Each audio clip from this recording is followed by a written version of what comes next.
Hello বন্ধুরা, আজ আপনাদের মাঝে 3D একটি সুন্দর টিয়া পাখি আঁকিয়ে দেখাচ্ছি।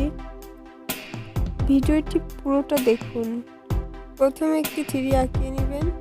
3D প্রথম অংশটি গোলাকার এবং দ্বিতীয় অংশটি একটু সরু হবে। পেট থেকে দাগটি নিয়ে ঠিক এইভাবে লাস্ট পর্যন্ত নিয়ে যাবেন। এই দাগটি ঠিক এই প্রান্তে এনে লাগিয়ে দিবেন। আর ঠোঁটটা হবে ঠিক টিয়া পাখির ঠোঁটের মতো বেঁকা।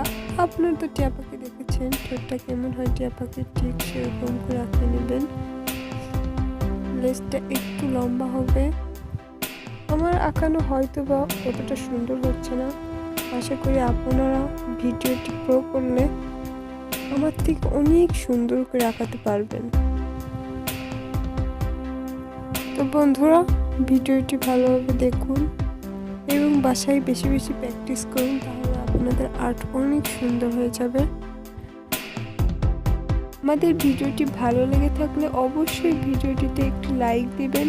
আর আমাদের চ্যানেলে আপনি যদি নতুন হয়ে থাকেন তাহলে অবশ্যই একটি সাবস্ক্রাইব করুন আর পাশে থাকা বেল আইকনটি বাজিয়ে দিন। তাহলে ভিউয়ার্স, আর বেশি কথা বাড়াচ্ছি না, ভিডিওটি পুরোটা দেখুন, তাহলে খুব সহজে টিয়া পাখিটি আঁকাতে পারবেন।